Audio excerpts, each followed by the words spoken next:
আসুন আজকে আপনাদের পরিচয় করাই আমাদের এশিয়ার সবথেকে বৃহত্তম টায়ার ফ্যাক্টরি, যার নাম ডানলপ, এবং এর অনেক ইতিহাস আমরা জেনে নেব আমাদের এই ভিডিও বা প্রতিবেদনের মাধ্যমে।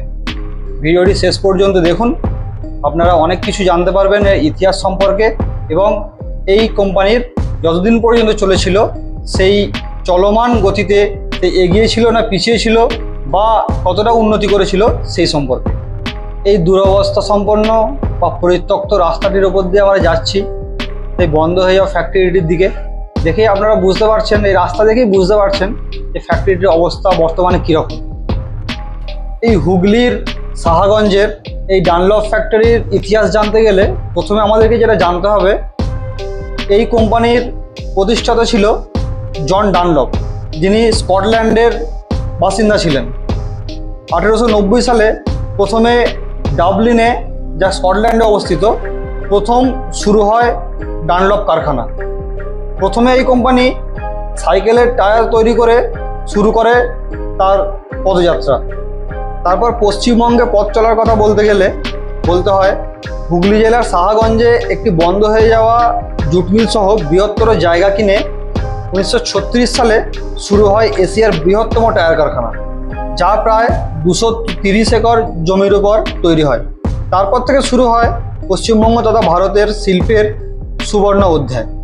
কারখানার কর্মচারীদের সুবিধার্থে কোম্পানি স্কুল, হাসপাতাল, সুইমিং পুল, প্লেগ্রাউন্ড এগুলি তৈরি করেন। সব কিছু মিলিয়ে 2700 জন কর্মচারীদেরকে নিয়ে এই কোম্পানি রমরমিয়ে চলতে শুরু করলো এবং কর্মচারীদের থাকার জন্য আবাসনও তৈরি করেছিল এই কোম্পানি। শুধুমাত্র সাইকেলের টায়ারেই থেমে থাকেনি এই কারখানা। এই কারখানা cycle, scooter, four wheeler, aeroplane সহিত আরও 300 ধরনের টায়ার তৈরির দক্ষতা দেখিয়েছিল, যার মধ্যে অন্যতম হলো কৃষিকাজে ব্যবহারযোগ্য ট্রাক্টরের টায়ার। এই কারখানাটার চারপাশটা ঘুরে দেখলাম, 230 একর জমি, বুঝতেই পারছেন কতটা হবে। এত বড় এরিয়া, চারপাশটা আমরা ঘুরলাম, ঘুরে দেখলাম, দেখে বুঝলাম যে কারখানাটার সেই সময়কার আভিজাত্য কতটা ছিল। আপনারাও দেখে বুঝতে পারবেন কত উঁচু উঁচু প্রাচীর, এবং আবাসনগুলো দেখলে বুঝতে পারবেন যে কত সুগঠিত ছিল, তার আভিজাত্য সেখানেই প্রকাশ পায়। হাই রোড থেকে শুরু করে কারখানা পর্যন্ত বা কারখানার চারপাশ পর্যন্ত কারখানার নিজস্ব রাস্তা ছিল। কারখানার নিজস্ব একটি মন্দির কারখানার সামনে এখনও আছে, যেটাতে এখনও পুজো হয়, এবং জানা যায় এই কারখানায় খুব বড় করে ধুমধাম করে বিশ্বকর্মা পুজো হতো, যাত্রা এবং সাংস্কৃতিক অনুষ্ঠানও হতো। মানুষ খুব উপভোগ করতো এই অনুষ্ঠান, এই পুজোটাকে। ধীরে ধীরে এই কারখানা রাজ্যের অর্থনীতির একটি বড় স্তম্ভ হয়ে দাঁড়ায়। 1947 সালে ভারত স্বাধীন হওয়ার পর অটোমোবাইলের চাহিদা বৃদ্ধি পায়, যার ফলে সাহাগঞ্জের ডানলপ কারখানার উৎপাদন বৃদ্ধি পায়। কোম্পানিটি ভারতীয় টায়ার শিল্পের একটি অন্যতম কেন্দ্রবিন্দু হয়ে ওঠে, যা তার উচ্চ গুণগত মানের জন্য পরিচিত। এই কারখানায় তৈরি টায়ারের চাহিদা এতটা পরিমাণ বেড়ে যায় যে এই কারখানা তার কাঁচামাল আমদানি এবং তার প্রস্তুত করা মাল রপ্তানির জন্য রেল লাইনও স্থাপন করে কারখানার ভিতর পর্যন্ত, সেটিও আবার নিজ দায়িত্বে। এই কোম্পানির খ্যাতি এবং অবদানের কথা বলতে গেলে এই কথাগুলো অবশ্যই বলতে হবে যে 1939 সালে দ্বিতীয় বিশ্বযুদ্ধ এবং 1998 সালে কার্গিল যুদ্ধেও এই কোম্পানি বা সাহাগঞ্জের এই কারখানা টায়ার সরবরাহ করে। সবই ঠিকঠাক চলছিল। 1988 সালে হঠাৎই শ্রমিকদের দাবি দেওয়া ভিত্তিক যে কোনো কারণে 97 দিনের ধর্মঘটের কারণে কারখানার বিপর্যয় নেমে আসে। কারণ ইউনিয়নের এই অনৈতিক চাহিদা কোম্পানি মেনে নিতে পারেনি এবং ক্রমাগত ইউনিয়নের চাপে সাধারণ কর্মচারী এবং মালিকপক্ষ উভয়ই বিশাল পরিমাণ ক্ষতিগ্রস্ত হয়। ভারতীয় বাজারে পিছিয়ে পড়ার জন্য আরও কিছু কারণ আছে। কারণগুলি হলো প্রাকৃতিক রাবারের দাম বৃদ্ধি, ভারতের বাজারে সিয়েট এবং এমআরএফের মতো কোম্পানির প্রভাব বিস্তার, যার কারণে ট্রাকের টায়ারের চাহিদা কমে যাওয়া, এবং শুল্ক বৃদ্ধির কারণে বিদ্যুতের খরচ বেড়ে যাওয়া। এছাড়াও অর্থনৈতিকভাবে কোম্পানি ক্ষতিগ্রস্ত হওয়ায় শ্রমিকদের বকেয়া বেতন এবং কাঁচামালের বকেয়া ঋণ এবং বিদ্যুৎ বিল বকেয়া থেকে যায়, যা মেটাতে কোম্পানি অক্ষম হন, যার কারণে 1998 সালে কোম্পানি বন্ধ হয়ে যায়। এরপরেও রুইয়া গোষ্ঠী 2006 সালে কোম্পানিটি কিনে নেন এবং নতুন করে চালানো শুরু করে, কিন্তু 2008 সালে কোম্পানি পুনরায় বন্ধ হয়ে যায়। আবারও নতুন করে 2009 সালে কোম্পানিটি চালু করা হয়, তবুও শেষ রক্ষা হলো না। 2014 সালে কারখানাটির অধিকাংশটাই পরিত্যক্ত এবং জরাজীর্ণ অবস্থায় দেখা যায় এবং তার সঙ্গে সঙ্গেই সাহাগঞ্জের সেই ডানলপ কারখানা পুরোপুরিভাবে বন্ধ হয়ে যায়। কারখানা পুরোপুরি বন্ধ হওয়ার কারণে কর্মচারীদের মাথায় আকাশ ভেঙে পড়ে এবং শুরু হয় তাদের পাহাড় সমান দুঃখ কষ্টের দিন। তারা অতীব কষ্টে দিন যাপন শুরু করে এবং বারবার তারা আবেদন করে বকেয়া বেতনের জন্য। কেউ কেউ প্রবীণ আছে যারা পেনশনের জন্য বারবার আবেদন করে। সেই কোম্পানির আবাসনগুলিতে এখনও বহু মানুষ বসবাস করেন। তারা দিন যাপন করেন, কেউ কেউ দিনমজুর খেটে, কেউ কেউ হকারি করে, কেউ কেউ মুদির দোকানে কাজ করে এবং তারা এখনও আশায় আছে যে তাদের বকেয়া টাকা এখনও তারা পাবে। তাদের আশাটাই একমাত্র ভরসা, কেননা এখন কারখানার ভিতরে একটাও কোনো যন্ত্রাংশ নেই, কারখানাও পুরোপুরি বন্ধ, আর খোলবার কোনো আশার পথও দেখছে না। এবং এই ডানলপ, হিন্দ মোটর, এই সমস্ত কোম্পানি দিনের পর দিন বন্ধ হওয়ার কারণে রাজ্য তথা দেশের অর্থনৈতিক অনেক বিপর্যয় ঘটেছে, এটা মানতে আমরা বাধ্য।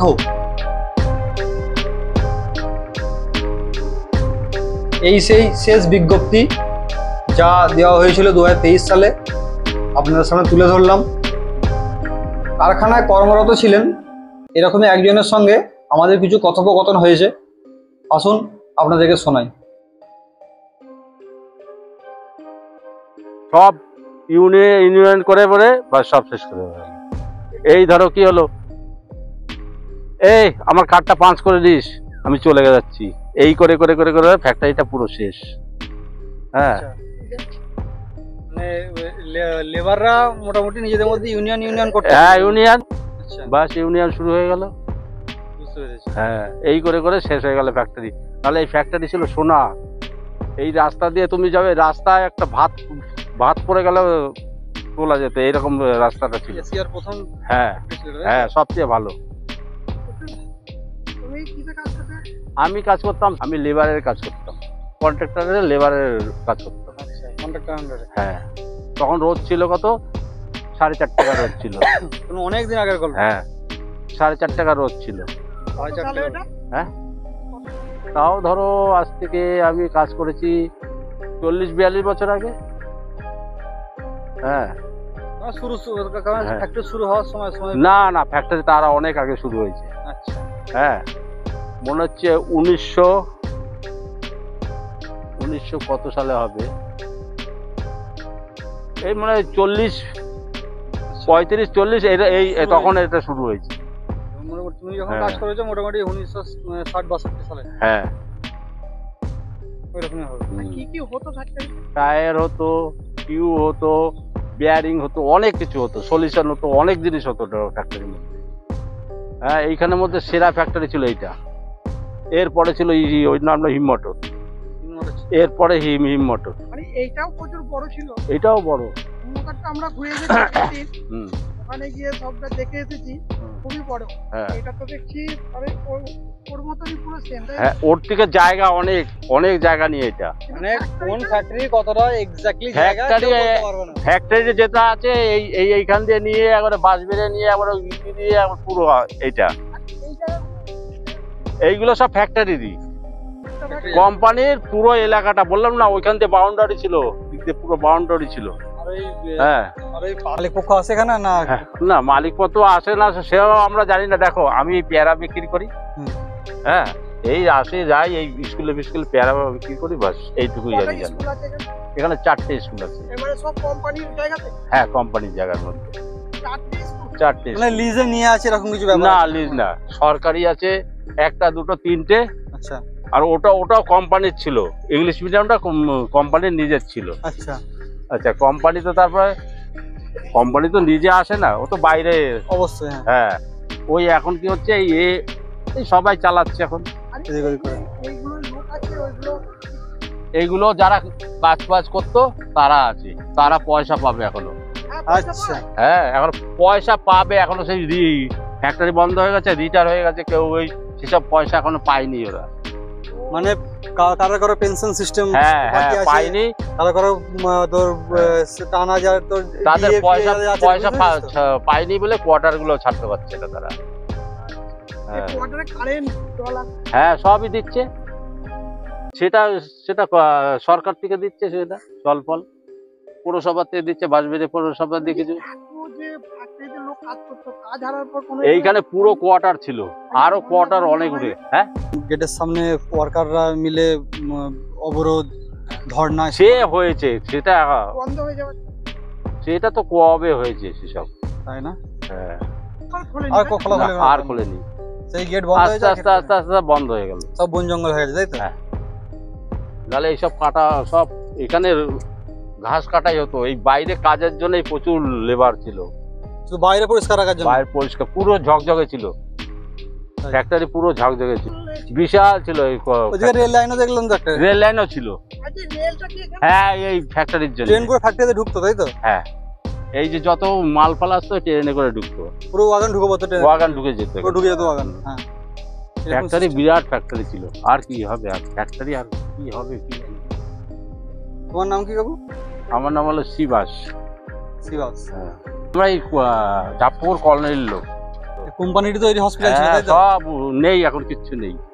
কোম্পানিটি হসপিটাল, তাই তো? হ্যাঁ, সবকিছু করেছিল কোম্পানি, সবকিছু ছিল, সবকিছু। ওর কোনো জিনিস প্রয়োজন ছিল না বাইরে।